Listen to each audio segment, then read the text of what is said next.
hello guys কি খবৰ আপোনালোকৰ আশা কৰো সকলো ভালে আছে মোৰ আন এটা ব্লগলৈ আপোনালোক সকলোকে পুনৰ স্বাগতম আজি মোৰ সৰু ল'ৰাটোৰ বাৰ্থডে আৰু বাৰ্থডেৰ কাৰণে ইমান মানে কি তৈয়াৰী চলি আছে সময়ে পোৱা নাই ভাবিলো এতিয়াই ব্লগটো ষ্টাৰ্ট কৰোঁ প্ৰথমতে আপোনালোকক দেখুৱাম মোৰ সৰু ভণ্টিৰ লগত চিনাকি কৰি দিওঁ এইজনী মোৰ সৰু ভণ্টি মোৰ তলৰ আৰু এজনী আছে তাই অহা নাই কাৰণ তাই দূৰত নলবাৰীত ঘৰ আৰু এই মোৰ ওচৰতে থাকে সেইকাৰণে এইক আগতে মাতিছোঁ আৰু ইমান ডাঙৰকৈ পতা নাই বাৰ্থডে জাষ্ট সৰু সৰু ল'ৰা ছোৱালীবোৰক মাতিছোঁ ইয়াৰে যিবোৰ আমাৰ ছ'চাইটিৰ সেইখিনি আৰু দুই এজন যিটো মোৰ ওচৰৰ আলহী তেনেকুৱাকৈ মাতিছোঁ কাৰণ ডাঙৰকৈতো পাতিব নোৱাৰে সেইকাৰণে আৰু ঘৰৰ পৰা আৰু কোনো অহা নাই মা আহিছে ভাইটি আহিছে আৰু কোনো আহিব পৰা নাই তথাপি ভাবিছোঁ কাৰণ বাপেক যিহেতু আপোনালোকে দেখিছে মোৰ হাজবেণ্ড আহিছে ছুটিৰ পৰা গতিকে তেওঁ থাকোঁতে যদি বাৰ্থডেটো পালোঁ তেতিয়াই ভাল হ'ব সৰু ল'ৰাটো বহুত আমনি কৰি আছে সেইকাৰণে ভাবিলোঁ সৰু সুৰাকৈ হ'লেও এটা বাৰ্থডে মানে কি পাৰ্টি এটা কৰি দিওঁ আৰু বাৰু আপোনালোকক দেখুৱাই থাকিম কি কি হৈ থাকে আগলৈ তো বলক আজি ব্লগটো এইখিনিৰ পৰা ষ্টাৰ্ট কৰি দিওঁ গাইজ মোৰ মেকআপ লুকটো কেনেকৈ লাগিছে আৰু এই ড্ৰেছটো মই আগৰ ব্লগত দেখুৱাইছিলোঁ ন মোৰ হাজবেণ্ডে ছাৰপ্ৰাইজ গিফ্ট দিছিলে আৰু এই ড্ৰেছটো সেইটোৱেই আজি পিন্ধিছোঁ এয়া মোৰ ভাইটি আৰু এইজনী মোৰ ওচৰৰে ঘৰ ইয়াতে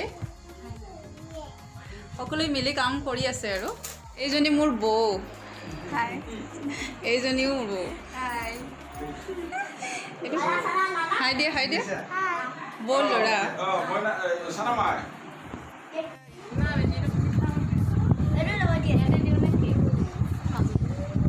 দি দিয়ে কোনো দি দিয়ে এইটো আমাৰ বাৰ্থডে বয় ৰিয়ান হাই কৰি দি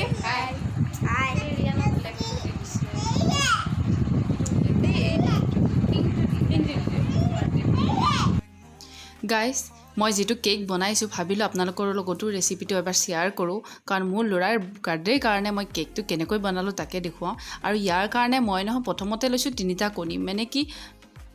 মোৰ ইয়াতে মুঠ কণী লাগিছে 10টা কাৰণ মই কেকটো খুবেই ডাঙৰ বনাইছোঁ কাৰণ মোটামুটি মোৰ কেকটো চাগে 2.5 কিলোমান হৈছে কাৰণ ল'ৰাৰ বাৰ্থডে নিজেই কেক বনাইছোঁ সেইকাৰণে ভাবিলোঁ ডাঙৰকেই বনাওঁ এটা গাইজ কেকটো মই 3বাৰ বনাইছোঁ কাৰণ কেকটো মই এটা টিনতে বনোৱা নাই অলপ ডাঙৰকৈ বনাইছোঁ সেইকাৰণে মই অভেনৰ টিন ইউজ কৰিছোঁ যাৰ কাৰণে মই 3বাৰকৈ বনাইছোঁ কেকটো আৰু ইয়াতে মই লৈছোঁ প্ৰথমতে 3টা কণী লৈছোঁ আৰু কণীটো বগা অংশ আৰু কুহুম অংশ বেলেগ কৰি প্ৰথমতে কুহুম অংশখিনি মই চেনি লৈছিলোঁ ইয়াতে মই হাফ কাপ আৰু হাফ কাপৰ চেনিৰ মই আধা ইয়াতে কুহুমখিনিত দিছোঁ আধা বগাখিনিত দিছোঁ আৰু এইখিনি মই ব্লেণ্ডাৰ সহায়েৰে ভালকৈ মিক্স কৰি লৈছোঁ যাতে ইয়াতে অকণমান ফেন উঠি যায় এতিয়া এইখিনিত মই এচামুচ গাখীৰ লৈছোঁ গাখীৰ দিলে খুব মানে মিহি হয় সেইকাৰণে গাখীৰ দিলে ভাল হয় খাবলৈও টেষ্টি হয় আৰু ইয়াতে দিছোঁ 2 চামুচ মই ৰিফাইন অইল আৰু এইখিনি ভালদৰে মিক্স কৰি ল'ম এতিয়া গাইজ আজি মোৰ ব্লগটো যদি ভাল লাগে প্লিজ লাইক আৰু ছাবস্ক্ৰাইব কৰিবলৈ কিন্তু নাপাহৰিব এতিয়া ইয়াতে দিছোঁ মই হাফ কাপ ময়দা আৰু ময়দাখিনি মই চালিকেনে দিম তেতিয়াহ'লে ইয়াৰে ফৰ্মটো ভাঙি নাযায় সেইকাৰণে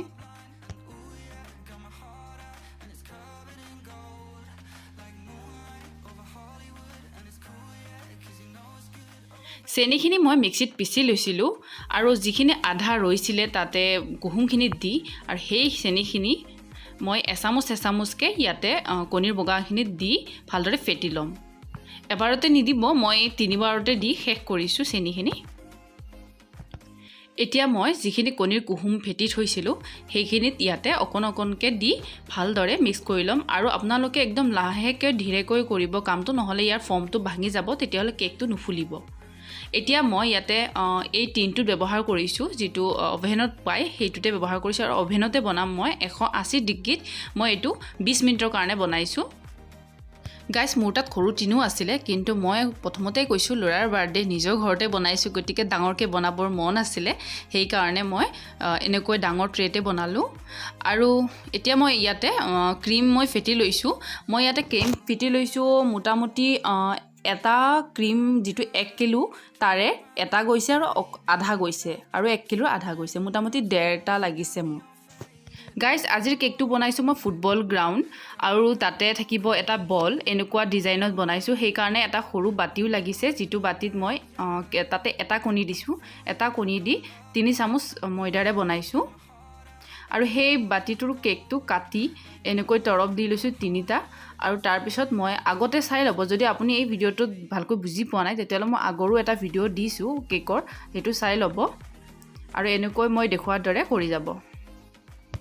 ভিডিঅ'টো মই খুব ফাষ্ট বনাইছোঁ কাৰণ মই আগতে কেক এটা ৰেচিপি বনোৱাৰ কাৰণে মই এইটো ভালকৈ নেদেখুৱালোঁ আৰু লগতে ভিডিঅ'টো ডাঙৰো হৈ যায় সেইকাৰণে নেদেখুৱালোঁ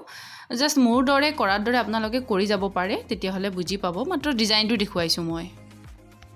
এইটো হ'ব বলটো ওপৰৰ বলটো আপোনালোকে সৰুও দিব পাৰে মই অকণমান ডাঙৰ দিছোঁ বলটো কাৰণ কেকটো ডাঙৰ বনাবৰ কাৰণে বলটো ডাঙৰ দিছোঁ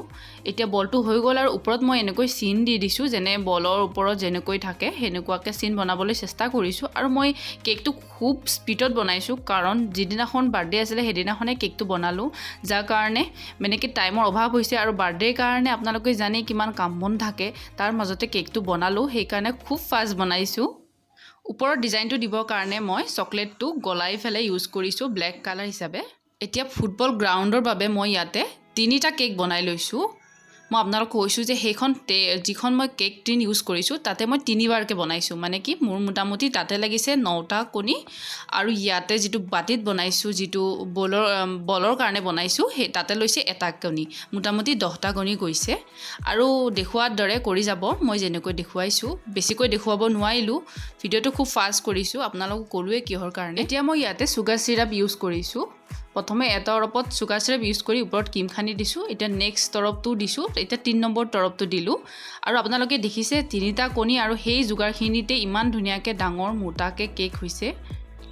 আৰু আপোনালোকে যদি মন কৰে তেতিয়াহ'লে ইয়াতে মাজত কাটি কাটি ল'ব পাৰে মই কাটি লোৱা নাই কাৰণ এক্সট্ৰাকৈ 3টা কেক বনাইছোঁ সেইকাৰণে মই ইয়াতে মাজতে কাটি লোৱা নাই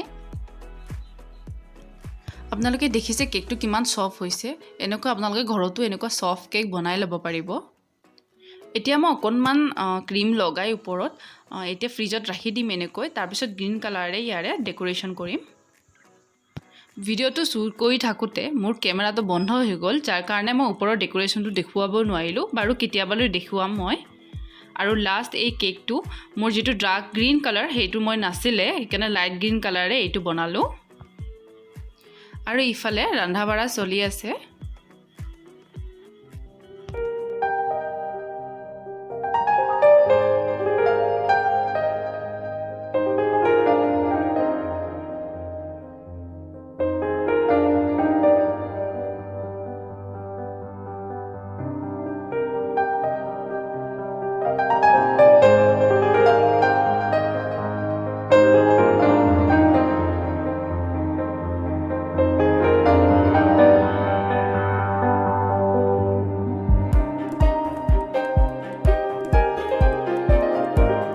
মোৰ এই ভিডিঅ'টো কেনে লাগিলে ফ্ৰেণ্ড যদি ভাল লাগিলে প্লিজ লাইক এটা কৰি দিব আৰু কোনোবা যদি মোৰ ভিডিঅ'বোৰ নতুনকৈ চাই আছে প্লিজ ছাবস্ক্ৰাইব কৰিবলৈ নাপাহৰিব আৰু লগতে বেল আইকনটো বজাই দিব মই পুনৰ আহিম নতুন এটা ভিডিঅ'ৰ সৈতে তেতিয়ালৈ বাই বাই